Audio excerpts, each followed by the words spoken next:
2024 has been an eventful year for me, and because of that, I've not only gotten to ride my #1 bucket list coaster, I've also expanded my coaster count farther than I'd ever thought possible. Now that it's getting closer to the end of the year, I'd like to rank every top coaster I've ridden, going from 50 to 1. This will be broken down into 2 parts, and unlike my coaster elements video, part 2 will be the next main video uploaded on the channel. So considering how long this video is going to be, let's get this part of the intro out of the way. My name is Avery, and this is United Coasters. Before we start, just know that this list is completely opinionated by me, and I'll explain my reasoning behind my placements. In total, not including clone coasters barring one exception, I've been on 60 roller coasters. A few honorable mentions that didn't make the cut is Wildcat at Frontier City and Ninja at Magic Mountain. Although classic wooden coasters are becoming rare by the decade, Wildcat has played with some pretty intense jackhammering to be considered on this list. On another note, Ninja is a great family coaster with some pretty views, but I feel that its layout isn't enough to push itself into my definitive top 50. Along with the others, it doesn't mean that these rides are inherently bad. I mean, some of them just need to be retracked. Key factors for this part of the list is that only one coaster in my bottom 25 goes over the 4,000 foot mark in length. The fastest coaster isn't even a launch coaster, and only 2 of them are wooden. Well, we're starting this list off with a still one at Six Flags Over Georgia with Georgia Scorcher. This is among the last of the old generation B&M stand-ups, and it won't take long for you to realize that. Pushing aside the uniqueness of essentially standing up, the seats are uncomfortable, especially if you're tall, and you have to make sure your feet are correctly set before the restraints lock. The saving grace about this coaster is the rarity of it and its layout. Considering most elements are considered B&M staples at this point, undergoing them while standing up is truly unique. Despite being close to the ground, you do some pretty cool elements that are exaggerated due to the seating. And that old B&M roar is something not to be overlooked. Or is it overheard? Oh, okay, moving on. We go to my home park for one of 2 fourth dimensional coasters on this list, with Batman the Ride at Six Flags Fiesta, Texas. This prototype SNS free spin gives out a crazy ride each time you ride it. From the start, when your chair rocks back before exiting the station to the last Raven drop, you'll be flipping at least 6 times guaranteed. Another cool aspect is that you go from being on the top of the track to hanging below it during the ride. Essentially, this is a Crazy Mouse gone vertical. So why am I ranking this so low? Well, most people, including myself, will tell you that this type of coaster is extremely uncomfortable and not worth the wait. So that aforementioned fact about being on top and under the track goes unnoticed when you're getting jerked around by all the forces. Unless I'm with a party of people wanting to go on this ride, Batman is a one and done for me. Stepping away from the coasters that hurt category, we have the only suspended coaster at Frontier City, Still Lasso. Just big enough to not be built at a fair, but small enough to be enjoyed at a family-oriented Six Flags, Still Lasso is fun for the whole family. This coaster is smooth and prioritizes low to the ground forces rather than inversions, as it has none. This is a family coaster perfect for anyone, and is considered my ultimate pick for that first-time coaster rider. Whether you're just starting your coaster journey or feel that you're too old to ride a roller coaster, Still Lasso is the perfect ride for you. The layout, track colors, and its light presence on theming feels like you're just on a playground. And after experiencing this, I wouldn't be the first one to tell you that from the first drop, it just made me feel like a kid again. This coaster is just genuinely fun. If Still Lasso was that first ever suspended coaster poster child, then consider Wavebreaker the rescue coaster at SeaWorld San Antonio your first launch coaster. This intimate launch has you reach a top speed of only 44 miles per hour, but that speed is plenty enough when combined with the fact that you're spending most of the ride over the water. This is yet another coaster that maximizes its terrain usage by staying close to the water and the ground, only rising when it undergoes its 2 launches. Another important element is the pre-show portion, where Wavebreaker has you enclosed. It's only after the presentation is over and you're launched out of the area that you see that full layout. All this happens while you're in the coolest seats that I've ever been on, as they resemble a jet ski. These seats allow you to either sit up or lean forward at any time during the ride, giving you the choice of how intense you want the ride to be. Well, as much intensity as you can from a family coaster, but nevertheless, having the option adds to the fun of Wavebreaker. When it comes to a family coaster launching out over the water, it's hard to find a better example than this. I don't consider it a surprise that the first coaster that I've ridden from this manufacturer is the first one to pop up in my list, but to the consensus of coaster heads, I'm in the minority. Don't get me wrong, Shockwave is a quality roller coaster that stands the test of time, but when I rode it, I didn't feel any of the forces that would make me say, wow. The only cool parts for me would have to be the segments after the double loops to right before that last turnaround to the final brakes. Maybe I sat in the wrong section, but the double loops that make Shockwave famous wasn't a defining factor for me. Shockwave is shoved into the back of Over Texas, but it shouldn't be overlooked. The coaster gives out a long ride, and the dip into the go-kart track below is one of my favorite parts. Despite its age and appearance, it's surprisingly smooth, and I like how the green track blends in with the surrounding colors of the area, not to make it an eyesore. For the back-to-back loops, I just wish they were bigger to be taken more slowly with a sense of negative G's, which now that I'm saying this and don't fully remember how I felt on those loops, I might have grayed or blacked out while riding this. Well, I'll just add it as another excuse for me to come back to Over Texas. Next, we have another coaster that shot up in my rankings with Boomerang at Six Flags Fiesta, Texas. This is a conventional boomerang model created by Vekoma, and with that, it sported the bulky over-the-shoulder restraints that would cause a tremendous amount of headbanging when I would ride it. I also didn't like the cramped feeling it had when traversing through the inversions. Now, after Boomerang underwent renovations complete with a modernized lift, a second train for better operations, fresh coats of paint, and better restraints that allow for more room and considerably less headbanging, the experience is night and day. Fiesta Texas revamped this 25-year-old coaster with the new Vekoma trains, and it feels like this one change has added 25 years extra of longevity. Considering that you have to undergo its 3 sets of inversions twice, saying that the new trains are just for aesthetics is a vast understatement. This ride is actually enjoyable again, and is going to be one that I don't overlook every time I go back to this park. We go back to Over Texas for number 44 at Runaway Mountain. This truly one-of-a-kind coaster is built entirely indoors, and the fact that it's ridden entirely in the dark amplifies the experience. This coaster is so tightly compact and delivers sharp turns of great dips, all you see this. Despite it just being a thrill ride, the lack of vision means not being able to gauge the speed or clearance. So the entire ride, I was facing forward with my hands death gripping the restraints. Also, because it's in the dark, as long as you face forward, you don't experience motion sickness as much since there's nothing to look at. So if you're not afraid of the dark, you've got to ride Runaway Mountain. My next coaster is a long-tenured Aero mine train, Roadrunner Express at Fiesta Texas. This is one of the last mine trades made by Aerodynamics and its track designer Alan Schilke, the same brain behind some of the greatest coasters like Zadra, Still Vengeance, and Untamed. So, with a resume like that, you can believe it when I say this mine train is unlike any other. For its age, Roadrunner Express is smooth and offers great senses of speed on its low-hanging drops. Through the use of a second lift hill, it utilizes Six Flags' Quarry Wall as a second drop during the halfway mark. If you're looking for a good, intermediate, conventional still coaster, then you've found it with Roadrunner. In comparison to the other thrill level coasters I've talked about so far, none of them are this tall, long, or use their terrain to its advantage as much as Roadrunner does. This is yet another great choice for a beginner coaster here in Texas. Getting back into the more extreme, this is the craziest shuttle coaster I've ever been on, with Diamondback at Frontier City. If I had to describe this coaster in just one word, it would have to be anticipation.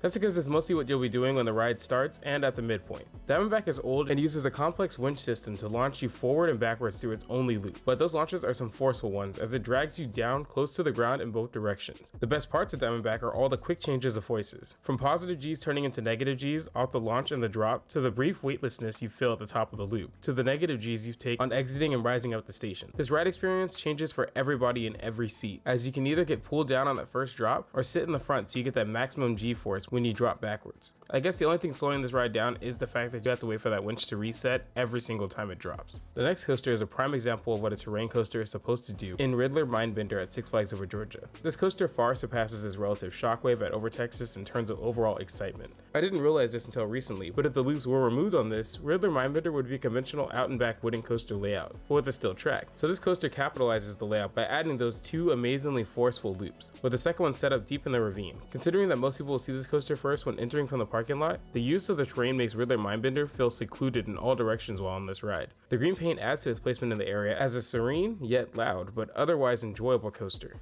We go back to Frontier City to see the other Schwarzkopf coaster that I placed right above Mindbender with Silver Bullet. I was pleasantly surprised to discover a gem like Silver Bullet. Given that my visit to Frontier City was unplanned and the park isn't well discussed, finding such a great coaster was unexpected. But let me preface that this coaster does carry some serious jankiness with it. Being the tallest and only extreme still coaster in the surrounding area of Oklahoma, it has a place in some hearts for a lot of nearby coaster fans. With only one loop, this coaster shows off its speed by staying close to the ground, and I like its boxy layout, making it feel more contained instead of sprawled out like other coasters in the same nature. Silver Bullet is yet another rare coaster that offers great rides to this day. For 39, we're heading to Six Flags Magic Mountain for the only wooden coaster there, Apocalypse the Ride. From the first drop, this coaster offers about everything a more modernized Woody can offer, and is wildly forceful throughout its layout. Despite not having a second lift hill, Apocalypse does feel like it gets faster by the second.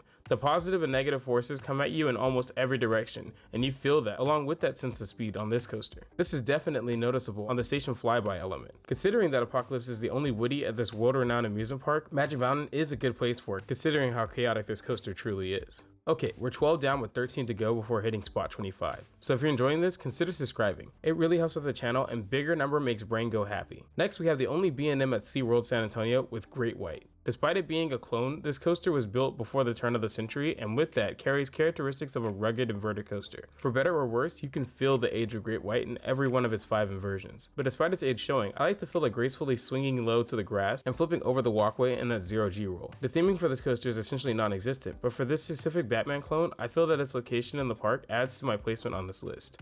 Remember when I said there was one exception to clone coasters? Well, here it is with the Goliath at Six Flags Fiesta Texas. Now renamed Chupacabra, this coaster is in fact a clone of Great White, but in my opinion, a far better experience in comparison. For starters, Chupacabra's layout is mirrored to that of Great White's, and the profiling of the elements is done way better. If the former focused on the magnitude of its inversions, then the latter prioritized its speed. It feels like with every element, you're just getting ripped through it non-stop. Both coasters give out great forces of negative G's, but Chupacabra feels like it pulls all the blood to your feet. And if we're talking about theming, Fiesta Texas just unveiled plans along with the name change to give the old Goliath a facelift with a whole new themed area throughout the front of the park and a fresh coat of paint to boot too. Although it's a relatively short ride, the forces you take while on it are noticeable, especially when you're wobbling out of the station when the ride's over. Yet another coaster over the water, but one that sports a rare element. We have Blue Hawk at Six Flags Over Georgia.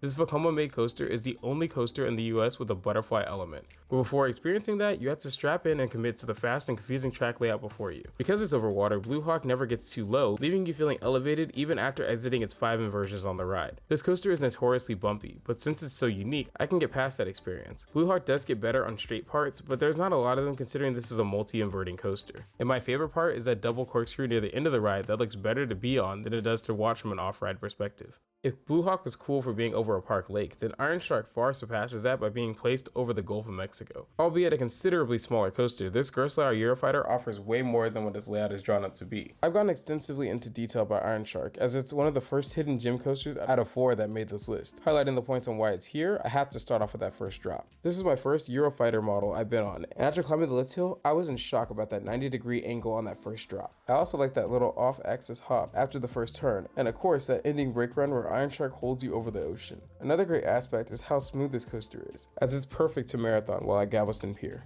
Next we go back to Magic Mountain for Viper. This is a legendary 7-time inverting era coaster, but with that legendary status comes major aging. At its inception, the records this coaster held were milestones to the coaster world, but now it just leaves a janky coaster in its wake. The reason for my placement is definitely elevated by the location of the park. Viper is placed high up on the mountain, and it looks like the tallest coaster in the park because of it.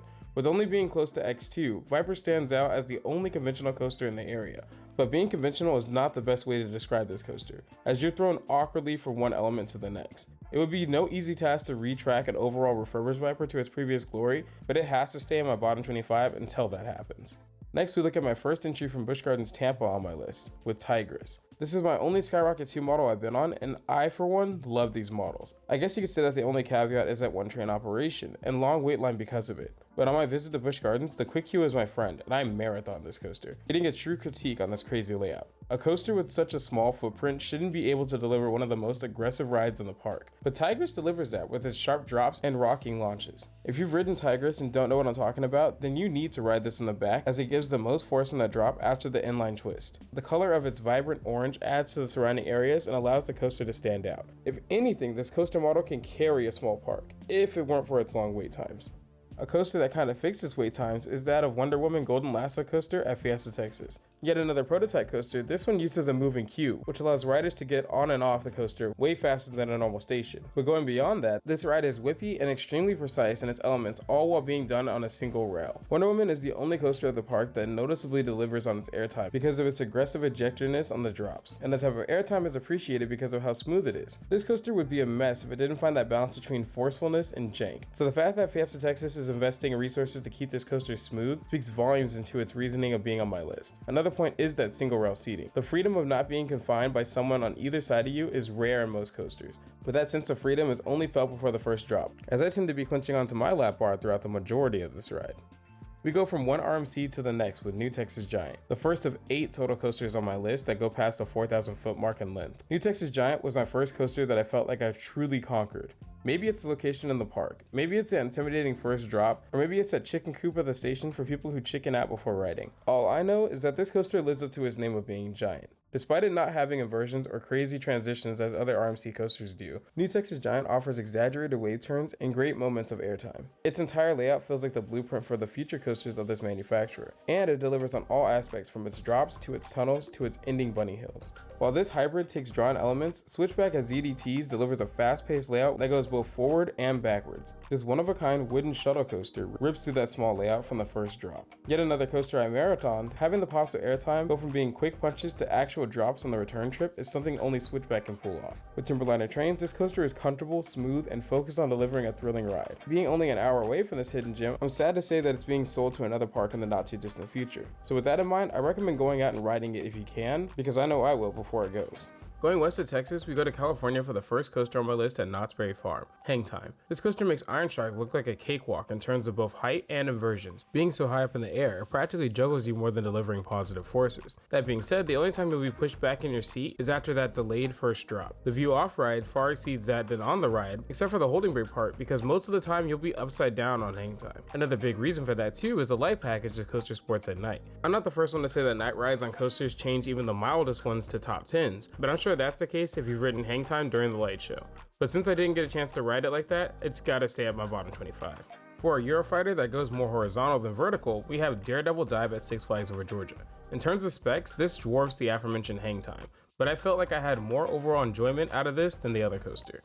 What Daredevil Dive does better, in my opinion, is the fluidity of its transitions. I like how it stays close to the ground and takes its inversions with a little more whip, more in part for the beginning, because the mid-course brake run does kill this ride, but that just makes the speed of the Heartline roll at the end more intense to do so. Call me crazy, but it is my list, and that's why I rank Daredevil Dive just one place higher than Hang Time.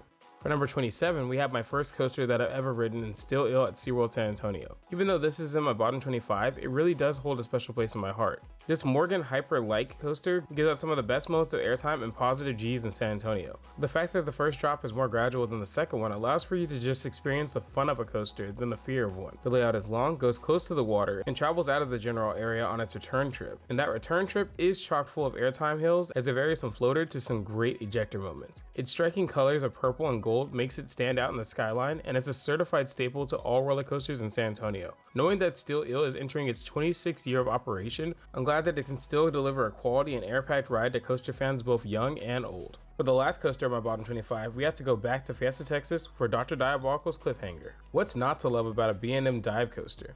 Well, considering that this one ranks so low compared to the other ones on my list, a lot. So getting the negatives out of the way first, the coaster's second part doesn't really deliver that much in terms of forces and kind of just meanders throughout its remaining layout. And that's about it for the downsides. For the good things, Dr. Diabolical has theming with an actual story, free pass-through lockers at a Six Flags park of all places, and was the first to operate with 7-seat trains. The odd number of seats allow for rider number 4 to have a truly unparalleled experience of riding symmetrical with the track. Whenever I ride this coaster, I aim for that seat to feel the true airtime moments. If anything, seat placement is an unspoken aspect of this ride that changes whether you're in front for the speed, the sides for more whip on the twists and the helix, or the back for the pulling sensation off the drops. Paired along with the fact that this coaster can run 3 trains at the same time, this is a packed park's paradise. Despite it not being placed on the cliff to Fiesta, Texas, a real miss if you ask me, its placement stands out as a great visual throughout the park. With all that being said, Dr. Diabolical's Cliffhanger has really cemented itself for its top 5 spot in the park of Fiesta, Texas, and the number 26 spot in my list of best coasters.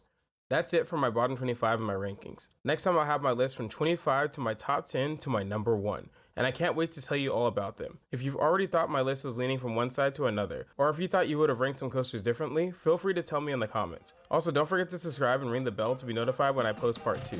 Lastly, I just want to say thank you for watching, and remember to stay united.